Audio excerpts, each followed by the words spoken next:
Hello guys, नमस्कार। आज मैं आपके सामने मुंशी प्रेमचंद जी की कहानी अनाथ लड़की लेकर आई हूँ।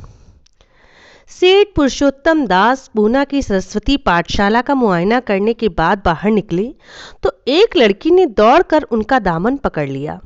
सेठ जी रुक गए और मोहब्बत से उसकी तरफ देखकर पूछा, क्या नाम है? लड़की ने जवाब दिया, रोहिणी। सेठ जी ने उसे गोद में उठा लिया और बोले, तुम्हें कुछ इनाम मिला?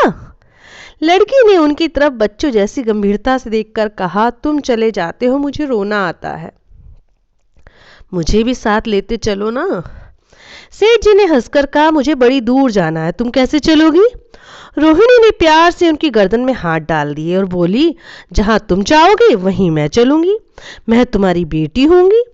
मदरसे के अफसर ने आगे बढ़कर उसका कहा, इसका बाप साल भर हुआ नहीं रहा, माँ कपड़े सीती है, बड़ी मुश्किल से गुजर होती है। सेठ जी के स्वभाव में करुणा बहुत थी। यह सुनकर उनकी आंखें भर आई। उसे भोली प्रार्थना में वह दर्द था जो पत्थर से पत्थर दिल को पिघला सकता है। बेकसी और यतीमी को इससे ज्यादा दर्दनाक ढंग से जाहिर करना नामुमकिन था। उन्होंने सोचा, इस नन्हे से दिल में न जाने क्या क्या अरमान होंगे और लड़कियां अपने खिलौने दिखाकर कहती होंगी, यह मेरे बाप ने दिया है। वह अपने बाप के साथ मदरसे आती होंगी, उसके साथ मेलों में जाती होंगी और उनकी दिलचस्पियों का जिक्र करती होंगी। यह सब बातें सुनकर इस भोली लड़की को भी ख्वाहिश होती होगी कि मेरे बाप होता। माँ की मोहब्बत में गहराई और आत्मिकता होती है जिसे बच्चे समझ नहीं सकते। बाप की मोहब्बत में खुशी और चाव होता है जिसे बच्चे खूब समझते हैं।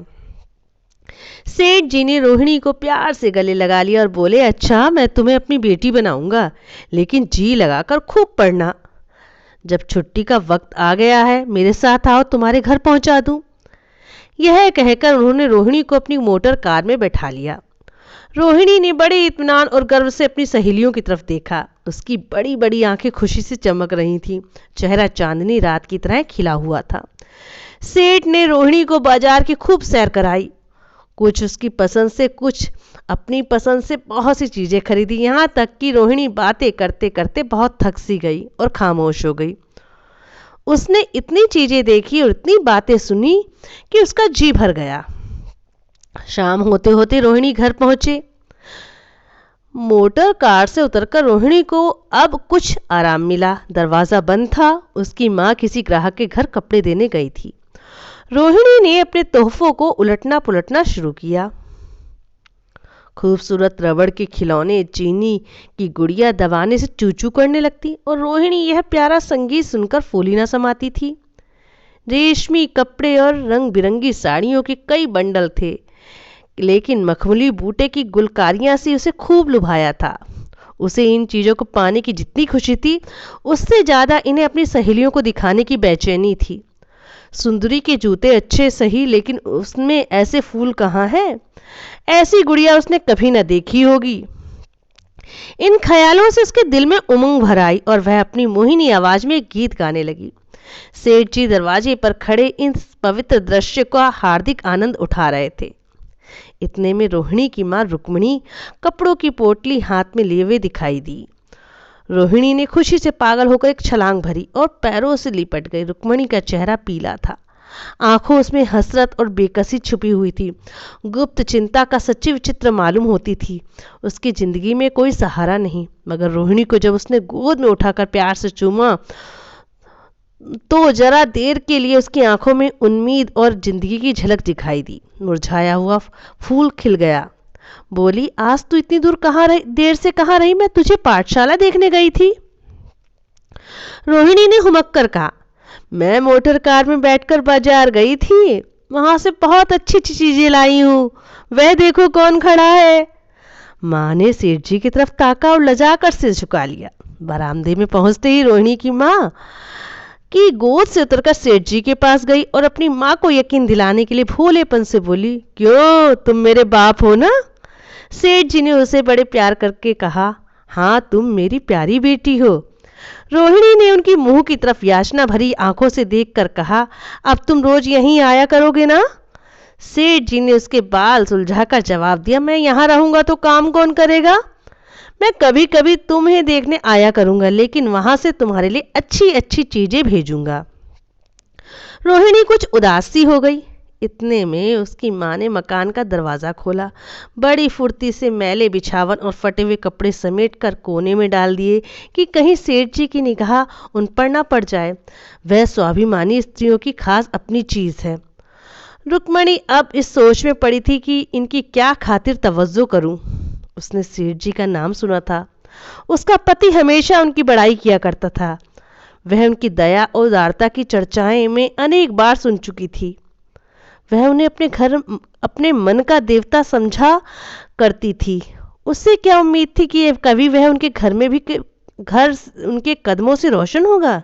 लेकिन आज जब वह शुभ दिन संयोग से आया तो वह इस काबिल भी नहीं थी कि उन्हें बैठने के लिए एक मोढ़ा दे सके। घर में पान और इलायची भी नहीं। वह अपनी आंसुओं को किसी तरह रोक ना सकी। आखिर जब अंधेरा हो गया और पास के ठाकुर द्वारे से घंटों और नगाड़ों की आवाज आने लगी तो उन्होंने जरा ऊंची आवाज में कहा, बाई जी, अब मैं जाता हूँ। मुझे अभी बहुत सा काम करना है। मेरी रोहिणी को कोई तकलीफ ना हो। मुझे जब मौका मिलेगा मैं उसे देखने आऊँगा। उसके पालने पोसने का काम मेरा है और मैं उसे बहुत खुशी से पूरा करूँगा। उसके लिए अब तुम फिक्र मत करो। मैं उसका वजीफा मैंने बांध दिया है और यह उसकी पहली किश्त है। यह कहकर अपना खूबसूरत बटुआ निकाला और रुक्मणी के सामने रख दिया। गरीब औरत की आंखों में आंसू जारी थे। उसका जी बरबस चाहता था कि उसके पैरों में पड़कर खूब रोए। आज बहुत दिनों के बाद एक सच्चे हमदर्द की आवाज उसके मन में आई थी। जब सेठ जी चले गए उसने दोनों हाथों से प्रणाम किया। उसके हृदय की गहराइयों से प्रार्थना निकली, आपने एक बेबस पर दया की है, ईश्वर आपको इसका बदला दे। दूसरे दिन रोहिणी पाठशाला गई तो बाकी सज धज आंखों से खूब जाती थी। उस्तानियों ने उसे बारी बारी प्यार किया और उसकी सहेलियां उसकी एक एक चीज को आश्चर्य से देखती और ललचाती थीं। अच्छे कपड़ों में कुछ स्वाभिमान का अनुभव होता है। आज रोहिणी वह गरीब लड़की न रही थी जो दूसरों की तरफ विविश नेत्रों से देखा करती थी। आज उसकी एक एक क्रिया में शैशवोचित गर्व और चंचलता टपकती थी और उसकी जबान एक दम के लिए भी न रुकती थी। कभी मोटर की तेजी का जिक्र था, कभी बाजार की दिलचस्पियों का बयान, कभी अपनी गुड़ियों के कुशल मंगल की चर्चा थी, कभी अपने बाप की मोहब्बत की दास्तान। दिल था कि उमंगों से भरा हुआ था। एक महीने बाद सेठ पुरुषोत्तम दास ने रोहिणी के लिए फिर तोहफे और रुपए रवाना किए। बेचारी विधवा को उनकी कृपा से जीविका की चिंता से छुट्टी मिली। वह भी रोहिणी के साथ पाठशाला आती और दोनों माँ बेटियां एक ही दर्जे में एक साथ पढ़ती। लेकिन रोहिणी का नंबर हमेशा माँ से अव्वल रहा। सेठ जी जब पूना की तरफ से निकलते तो रोहिणी को जरूर देखने आते। उनका आगमन उनकी प्रसन्नता और मनोरंजन के लिए महीनों का सामान इकट्ठा कर देता। इसी तरह कई साल गुजर गए। रोहिणी ने जवानी के सुनहरे हरे भरे मैदान में पैर रखा, जबकि बचपन की भोली भाली अदाओं में एक खास मतलब और इरादों का दखल हो जाता है। रोहिणी अब आंतरिक और बाह्य सौंदर्य से अपनी पाठशाला की नाक थी। हाव भाव में आकर्षक गंभीरता, बातों में गीत का सा खिंचाव और गीत का सा आत्मिक रस था। कपड़ों में रंगीन सादगी, आंखों में लाज संकोच, विचारों में पवित्रता। जवानी थी मगर घमंड और बनावट और चंचलता से मुक्त। उसमें एक एकाग्रता थी, ऊंचे इरादों से पैदा होती थी। स्त्रियोचित उत्कर्ष की मंजिलें वह धीरे धीरे तय करती चली आती थी। सेठ जी ने के बड़े बेटे नरोत्तम दास कई साल तक अमेरिका और जर्मनी की यूनिवर्सिटियों की खाक छानने के बाद इंजीनियरिंग विभाग में कमाल हासिल करके वापस आए थे। अमेरिका के सबसे प्रतिष्ठित कॉलेज में उन्होंने सम्मान का पद प्राप्त किया था। अमेरिका के एक अखबार में हिंदुस्तानी नौजवान की शानदार कामयाबी पर चकित थी। उन्हीं का स्वागत करने के लिए बंबई में एक बड़ा जलसा किया गया। इस उत्सव में शरीक होने के लिए लोग दूर दूर से आते थे। सरस्वती पाठशाला को भी निमंत्रण मिला। रोहिणी को सेठानी जी ने विशेष रूप से आमंत्रित किया। पाठशाला में हफ्तों तैयारियां हुई। रोहिणी को एक दम के लिए भी चैन न था। यह पहला मौका था कि उसने अपने लिए बहुत अच्छे अच्छे कपड़े बनवाए। रंगों के चुनाव में वह मिठास थी, काट छाट थी कि वह पवन जिसमें उसकी सुंदरता चमक उठी थी। सेठानी कौशल्या देवी उसे लेने रेलवे स्टेशन पर मौजूद थी। रोहिणी गाड़ी से उतरते ही उनके पैरों की तरफ झुकी, लेकिन उन्होंने उसे अपनी छाती से लगा लिया और इस तरह प्यार किया जैसे वह उनकी अपनी ही बेटी हो। वह उसे बार बार देखती थी और आंखों से गर्व और प्रेम टपक पड़ता था।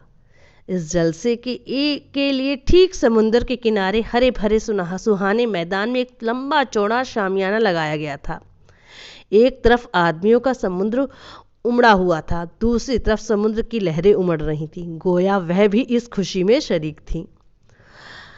जब उपस्थित लोगों ने रोहिणी बाई की आने की खबर सुनी तो हजारों आदमी उसे देखने के लिए खड़े हो गए। यही जो तो वह लड़की है जिसने आपकी शास्त्री की परीक्षा पास की है, जरा उसके दर्शन करने चाहिए। अब भी इस देश की स्त्रियों में ऐसे रत्न मौजूद हैं। भोले भाले देश प्रेमियों में इस तरह की बातें होने लगी। शहर की कई प्रतिष्ठित महिलाओं ने आकर रोहिणी को गले लगाया और आपस में उसके सौंदर्य और उसके कपड़ों की चर्चा होने लगी। आखिर मिस्टर पुरुषोत्तम दास तशरीफ लाए। हालांकि वह बड़ा शिष्ट और गंभीर उत्सव था, लेकिन उस वक्त दर्शन की उत्कंठा पागलपन की हद तक जा पहुंची। एक भगदड़ सी मच गई, कुर्सियों की कतारें गड़बड़ हो गईं। कोई कुर्सी पर खड़ा हुआ, कोई उसके हत्थों पर। कुछ मनचले लोगों ने शामियाने की रस्सी पकड़ी और उन पर जा लटके। कई मिनट तक यही तूफान मचा रहा। कहीं कुर्सियां टूटी, कहीं कुर्सियां उल्टी, कोई किसी के ऊपर गिरा, कोई नीचे। ज्यादा तेज लोगों ने धोल धप्पा होने लगा। तब बीन की सुहानी आवाज आने लगी। रोहिणी ने अपनी मंडली के साथ देश प्रेम में डूबा हुआ गीत शुरू किया। सारे उपस्थित लोग बिल्कुल शांत थे। उस समय वह सुरीला राग, उसकी कोमलता और स्वच्छता, उसकी प्रभावशाली मधुरता, उसकी उत्साह भरी वाणी दिलों पर वह नशा सा पैदा कर रही थी जिससे प्रेम की लहरें उठती थीं। जो दिल की बुराइयों को मिटाता है, उसे जिंदगी की हमेशा याद आने वाली यादगारें पैदा हो जाती हैं। गीत बंद होने तक तारीफ की एक आवाज ना आई। वही ताने कानों में अब तक गूंज रही थी। तारीफ की एक आवाज ना। गाने के बाद विभिन्न संस्थाओं की तरफ से अभिनंदन पेश हुए। तब नरोत्तम दास ने लोगों को धन्यवाद देने के लिए खड़े हुए, लेकिन उसके भाषण में लोगों में थोड़ी निराशा हुई। यूं दोस्तों की मंडली में उसकी वक्तृता के आवेग और प्रवाह की कोई सीमा न थी, लेकिन सार्वजनिक सभा के सामने खड़े होते ही शब्द और विचार दोनों ही उनसे बेवफाई कर जाते थे। उन्होंने बड़ी बड़ी मुश्किल के साथ धन्यवाद के कुछ शब्द कहे और तब अपनी योग्यता की लज्जित स्वीकृति के साथ अपनी जगह पर आ बैठे। कितने ही लोग उनकी योग्यता पर ज्ञानियों की तरह सिर हिलाने लगे। अब जलसा खत्म होने का वक्त आया। एक रेशमी हार जो सरस्वती पाठशाला की ओर से भेजा गया था वह मेज पर रखा हुआ था। उसे हीरो के गले में कौन डाले? प्रेसिडेंट की महिलाओं की पंक्ति एक की और नजर दौड़ाई। चुनने वाली आंख रोहिणी पर पड़ी और ठहर गई। उसकी छाती धड़कने लगी, लेकिन उत्सव के सभापति के आदेश का पालन आवश्यक था। वह सिर झुकाए हुए मेज के पास आई और कांपते हाथों से हार को उठा लिया। एक क्षण के लिए दोनों की आंखें मिली और रोहिणी ने नरोत्तम दास के गले में हार डाल दिया। दूसरे दिन सरस्वती पाठशाला के मेहमान विदा हुए, लेकिन कौशल्या देवी ने रोहिणी को न जाने दिया। बोली, अभी तुम्हें देखने से जी नहीं भरा है। तुम्हें यहाँ एक हफ्ते रहना होगा। आखिर मैं भी तो तुम्हारी माँ हूँ।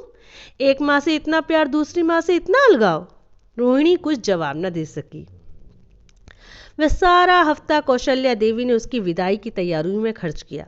7वें दिन उसे विदा करने के लिए स्टेशन तक आई। चलते वक्त उसे गले मिली और कोशिश करने के बावजूद आंसुओं को रोक ना सकी।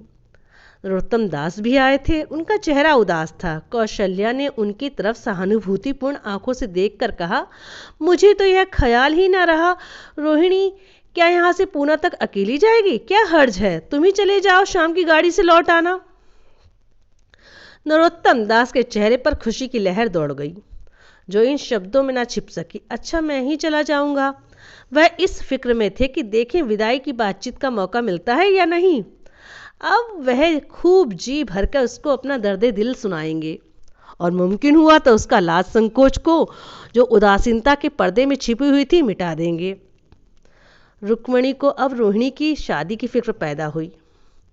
पड़ोस की औरतों में इसकी चर्चा होने लगी, लड़की इतनी सयानी हो गई, अब क्या बुढ़ापे में ब्याह होगा। कई जगह से बात आई, उनमें से एक प्रतिष्ठित घराने थे, लेकिन जब रुक्मणी उन पैमानों को सेठ जी के पास भेजती तो वे यही जवाब देते कि मैं खुद फिक्र में हूँ। रोहिणी को उनकी यह टाल मटोल बहुत बुरी मालूम होती। रोहिणी को बंबई से लौटे महीना भर हो चुका था। एक दिन वह पाठशाला से लौटी तो उसे अम्मा की चारपाई पर एक खत पड़ा हुआ मिला। रोहिणी पढ़ने लगी। लिखा था, बहन, जब से मैंने तुम्हारी लड़की को बंबई में देखा है, मैं उन पर रीझ गई हूँ। अब उसके बगैर मुझे चैन नहीं। क्या मेरा ऐसा भाग्य कि वह मेरी बहू बन सके। मैं गरीब हूँ, लेकिन मैंने सेठ जी को भी राजी कर लिया है। तुम भी मेरी यह विनती कबूल करो।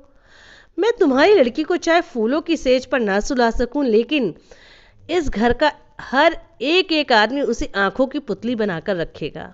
अब रहा लड़का, माँ के मुंह से लड़के का बखान बहुत अच्छा मालूम नहीं होता, लेकिन यह कह सकती हूँ कि परमात्मा ने यह जोड़ी अपने हाथों से बनाई है। सूरत से, स्वभाव में, विद्या में, हर दृष्टि में वह रोहिणी के योग्य है। तुम जैसा चाहो उससे इत्मीनान कर सकती हो। जवाब जल्द देना, और ज़्यादा क्या लिखूं।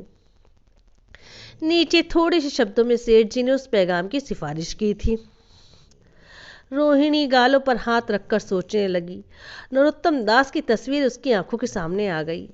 वह उनकी प्रेम की बातें, जिनका सिलसिला बंबई से पूना तक न टूटा था, कानों में गूंजने लगी। उसने एक ठंडी सांस ली और उदास होकर चारपाई पर लेट गई। सरस्वती पाठशाला में एक बार फिर सजावट और सफाई के दृश्य दिखाई दे रहे थे। आज रोहिणी की शादी का शुभ दिन। शाम का वक्त, बसंत का सुहाना मौसम। पाठशाला के दारों दीवार मुस्कुरा रहे थे। हरा भरा बगीचा फूलों नहीं समाता।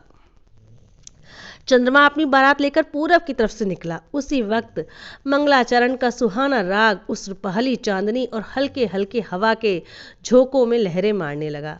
दूल्हा आया। उसे देखते ही लोग हैरत में आ गए। यह नरोत्तम दास थे। दूल्हा मंडप के नीचे आया। रोहिणी की माँ अपने को रोक ना सकी। उसी वक्त जाकर सेठ जी के पैरों पर गिर पड़ी। रोहिणी की आंखों में प्रेम के आंसू और आनंद के आंसू बहने लगे। मंडप के नीचे हवन कुंड बना था। हवन शुरू हुआ। खुशबू की लपेटें हवा में उठी और सारा मैदान महक गया। लोगों के दिलो दिमाग में ताजगी की उमंग पैदा हुई। फिर संस्कार की बारी आई।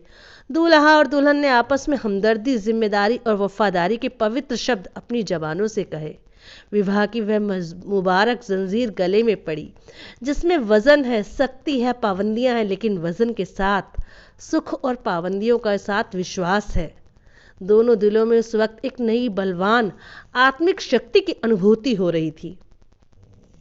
जब शादी की रस्में खत्म हो गईं, नाच गाने की मजलिस एकादौर आया। मोहक गीत गूंजने लगे। सेठ जी ने थककर चूर हो गए थे। जरा दम लेने के लिए बागीचे के पास एक बेंच पर बैठ गए। ठंडी ठंडी हवा आ रही थी। एक नशा सा पैदा करने वाली शांति चारों तरफ छाई हुई थी। उसी वक्त रोहिणी उनके पास आई और उनके पैरों से लिपट गई। सेठ जी ने उसे गले में लगा लिया और हंसकर बोले, क्यों, अब तो मेरी बेटी बन गई हो।